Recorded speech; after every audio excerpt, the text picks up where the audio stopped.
Well, sorry about that. Looks like it was the connection. I don't have a good connection up here in Ferndale, and so the landlord doesn't give us a sign. So hopefully, I apologize for the disconnects, but hopefully you're getting you can hear the audio okay, and we'll get through it hopefully. But if you turn to Joshua chapter 23, I wanted to show you. You can let go of the Deuteronomy. I just wanted to show you where Joshua does. Joshua doesn't die until the end of the book of Joshua, but I just wanted to show you where he does divide out those nations to Israel, even though they haven't been possessed yet by the nation of Israel. So in, let's see, Joshua chapter 23, verse 2, "And Joshua called for all Israel, and for their elders, and for their heads, and for their judges, and for their officers, and said unto them, I am old and stricken in age. And ye have seen all that the Lord your God hath done unto all these nations because of you. For the Lord your God is he that hath fought for you. Behold, I have divided unto you," so he's already done it, "by lot these nations that remain, to be an inheritance for your tribes from Jordan, with all I have cut off, even unto the great sea westward. And the Lord your God, he shall expel them from before you, and drive them from out of your sight, and ye shall possess their land, as the Lord your God hath promised unto you." So even though they don't have those nations yet, by faith Joshua acts according to the Lord's command, and he divides those remaining nations to the nation of Israel, to the tribes, so that when they do possess it, they'll know which tribe gets what. And in fact, let's go back to chapter 21. I do want to show you sort of the conclusion there in Joshua chapter. When we were back in Joshua chapter 12, it said the land had rest from all their enemies. Chronologically, there's a little bit of a disconnect in Joshua, and that's why we're going back here to Joshua 21, because this is the same time when the Lord gave rest unto the nation of Israel, but they hadn't subdued those other nations yet that he will do after Joshua dies. Notice what it says here. Joshua chapter 21, verse 43, "And to Israel all the land which he sware to give unto their fathers, and they possessed it and dwelt therein. And the Lord gave them rest round about, according to what he sware unto their fathers, and there stood not a man of all their enemies before them. The Lord delivered all their enemies into their hand. There failed not aught of any good thing which the Lord had spoken unto the house of Israel. All came to pass." Notice the emphasis on all. According to all that he sware unto their fathers, there stood not a man of all their enemies. The Lord delivered all their enemies into their hand. All came to pass that the Lord had said. It's clear from these verses that God has fulfilled his promises to the nation of Israel. He's already given them all the land because it's been divided up as an inheritance, and now it's just up to the nation of Israel to go ahead and possess the land that remains. And so, but that's why they don't have it yet, is just because of those wild beasts. So I just wanted to bring that out, that fulfill his promise to the nation of Israel, and they do get all that land divided to them. So now if we go back to chapter 13, we'll go back in order again. Sorry to jump around, but it's just those verses related to what we were talking about there, the dividing of the land. And the rest of chapter 13, which is verses 8 through 33, is the land divided for the 2.5 tribes before Jordan. So now we're getting into a section from chapter 13 through the end of chapter 17, where you've already been told that the land has been divided out. Joshua has done this. Well, now in chapters 13 through 17, you're given specifics as to what cities went to what tribes. And so the remaining part of chapter 13, verses 8 through 33, go over the land that was given to those 2.5 tribes that took the inheritance before they crossed Jordan. Chapter 14, starting in verse 6 through 15, you have Caleb getting in his inheritance. This is significant because remember the 12 spies that were sent out in 14 to go spy out the land. 10 of them came back with a bad report. Israel ended up following that, and as a result, they did not go in and possess the land. They wandered in the wilderness for 40 years. The 2 faithful spies were Joshua and Caleb. Now you know about Joshua because the reins have been handed over from Moses once he departed to Joshua to divide out the land, to go in and possess the promised land. Well, now you're told about Caleb, the other faithful spy. God had promised that he would get an inheritance in the land just like Joshua, and so that's what you see here in chapter 14. And I wanted to read a little bit of this to note the great faith of this man. This is Caleb is talking here. Let's see, in verse 7, it says in chapter 14 in Joshua, verse 7, it says, Caleb is saying, 40 years old was I when Moses, the servant of the Lord, sent me from Kadesh Barnea to espy out the land, and I brought him word again as it was in mine heart. So he's 40 years old. Now, verse 10, it says, and now behold, the Lord hath kept me alive, as he said, these 45 years, even since the Lord spake this word unto Moses, while the children of Israel wandered in the wilderness, and now, lo, I am this day 85 years old. So he was 40 years old. You add the 45, and that makes 85 years. So he's 85 years old at this point. And now notice the faith of this man. I mean, when you're 85 years old, you look at the nation of Israel when they numbered the army. It was men aged 20 and all the way up to, I believe, I may be mistaken, but I believe the ages of the army was ages 20 to 50. If they were over 50, they didn't fight in the army. Certainly not up to age 85. And so here you have an 85-year-old man, and look at what he says in verse 11. He says, as yet I am as strong this day as I was in the day that Moses sent me. As my strength was then, even so is my strength now, for both to go out and to come in. So he says, look, guys, the Lord has blessed me here such that because of my faithfulness in spying out this land and saying it's a good land, let's go to possess it. Even though I wandered in the wilderness for 40 years with all these other people, all the other people are dead and gone. God made them pass away because they weren't faithful.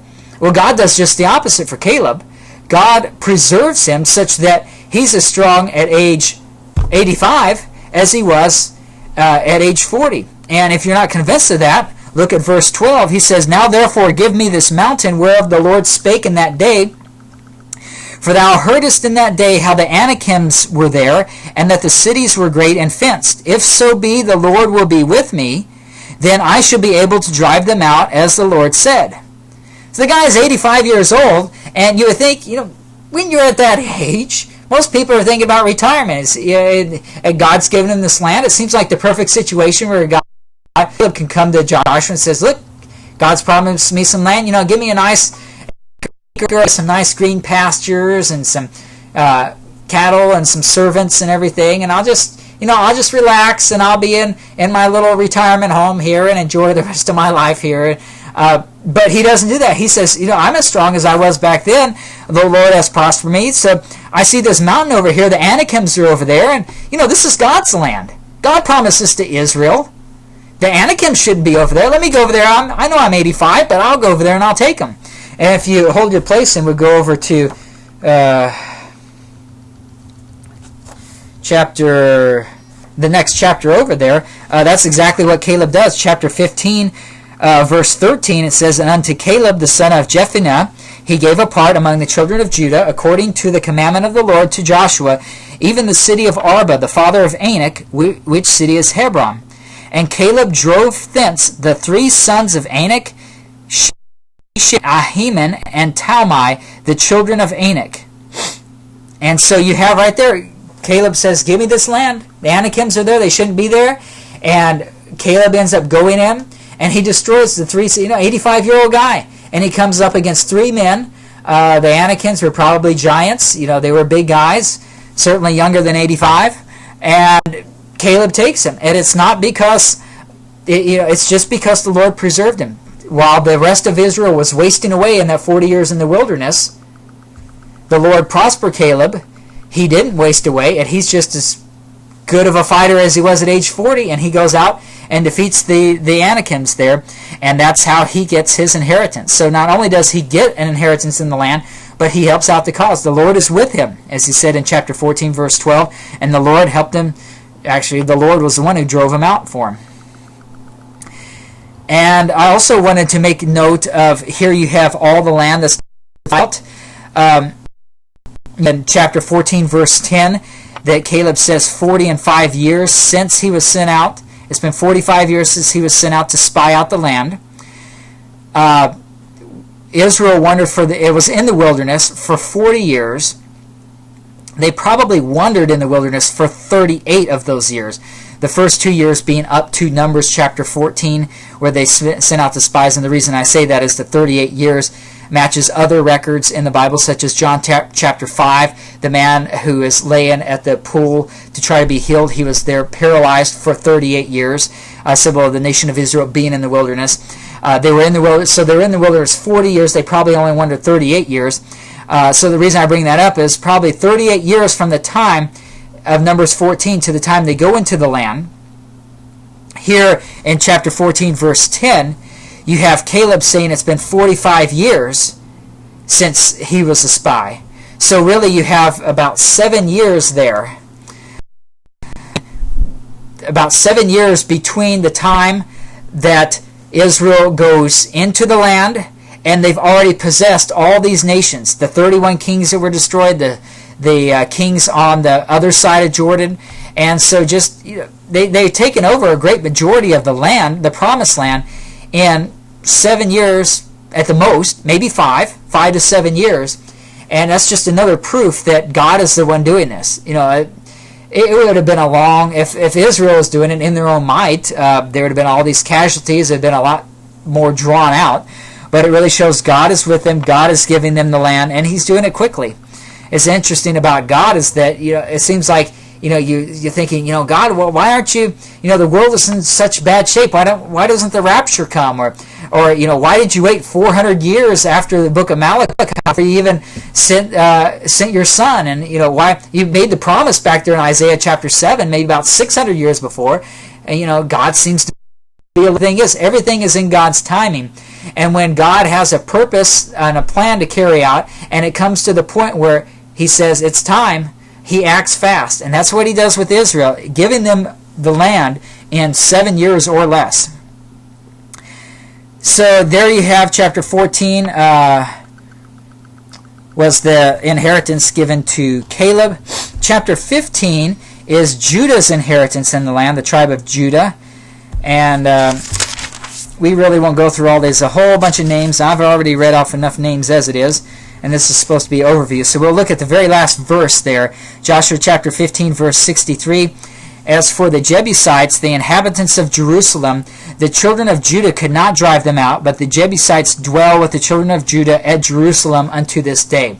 So the city of Jerusalem is one city that among all these other cities they possessed, well, Jerusalem was one that they did not possess. They were not able to drive out those inhabitants.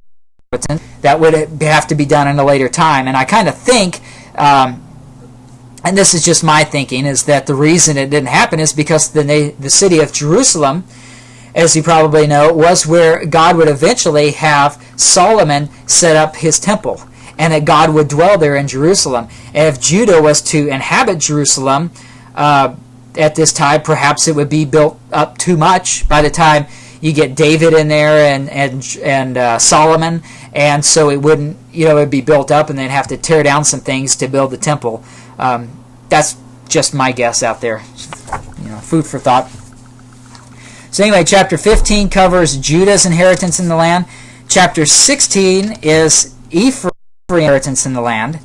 Chapter 17 is Manasseh's inheritance in the land. So you've got just a few tribes here. You had the 2.5 tribes before Jordan. They've got their land. Then you've got, of course, Caleb. Then you've got the tribe of Judah, tribe of Ephraim, and the tribe of Manasseh.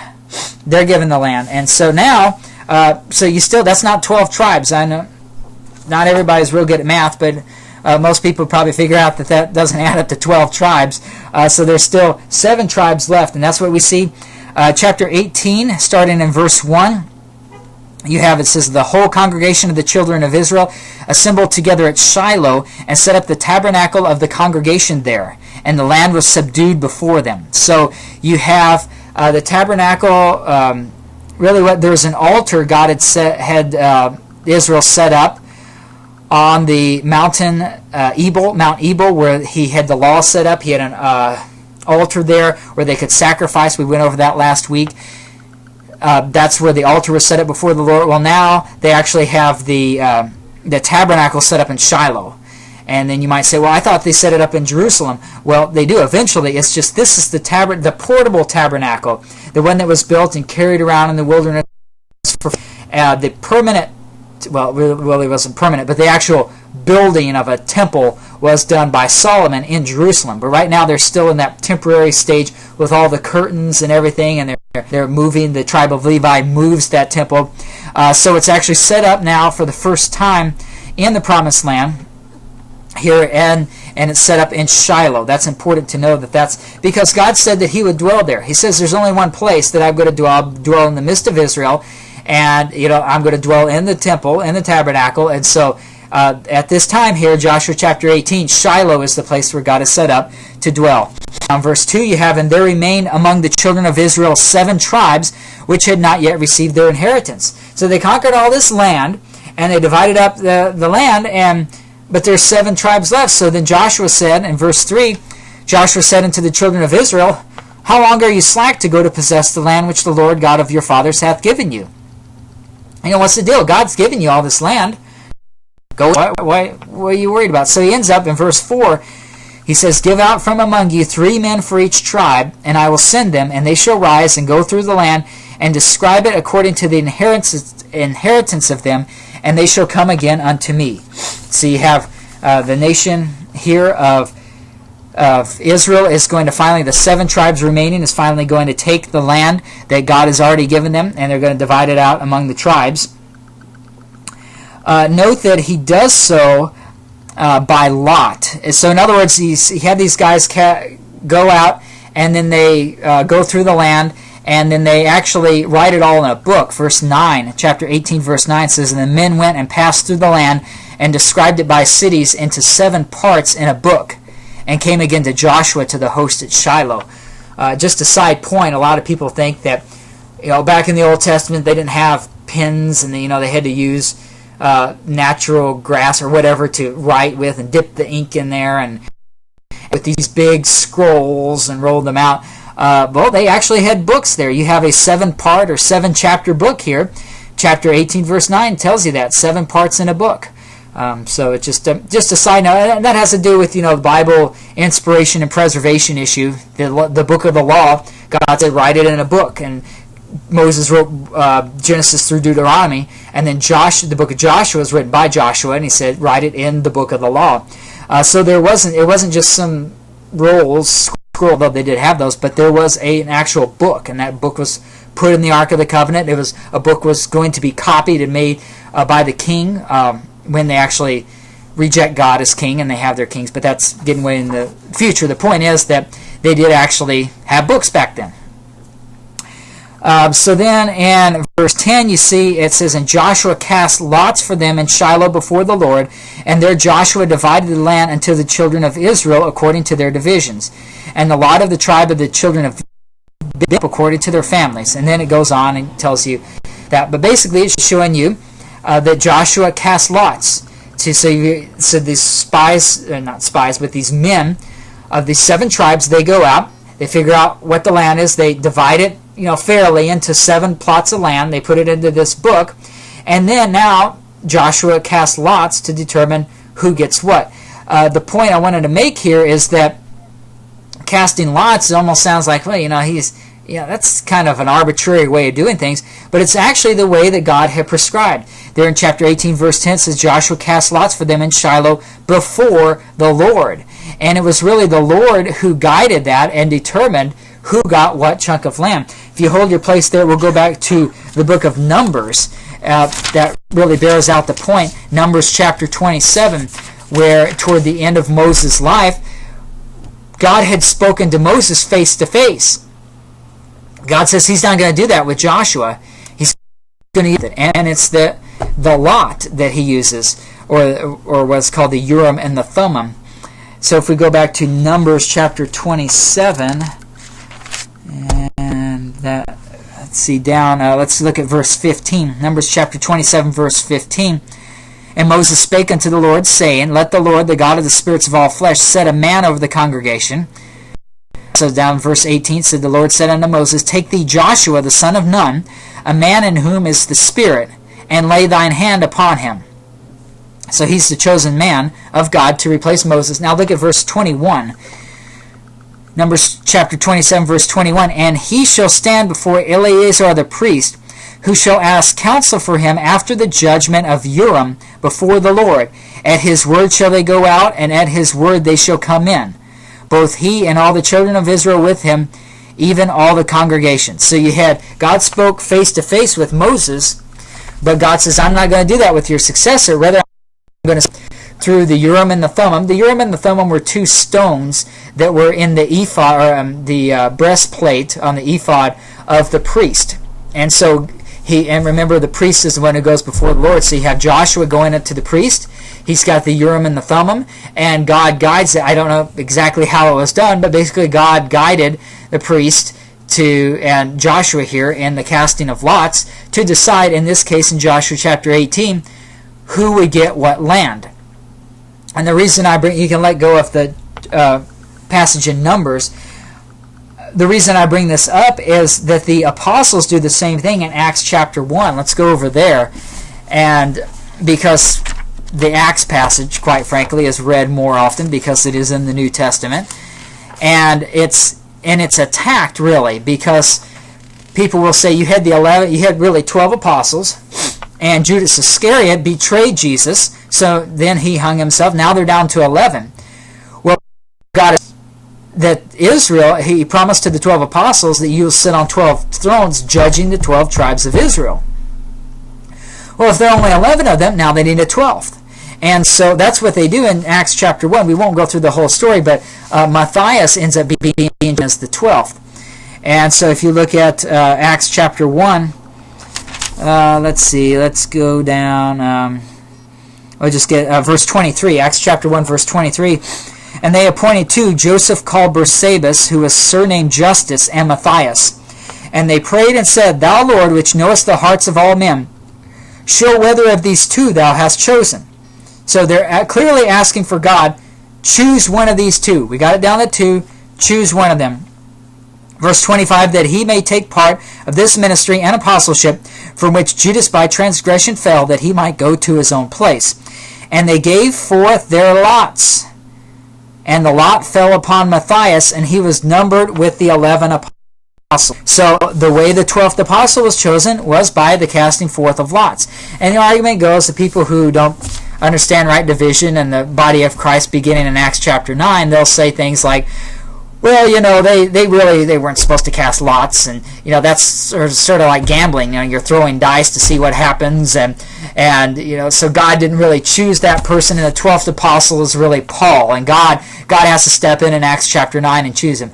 But if we look at the example of Joshua chapter 18, God clearly said back in Numbers chapter 27, he said to Joshua, I'm not going to do what I did with Moses and talk face to face and guide the nation of Israel. Rather, I'm going to use the Urim.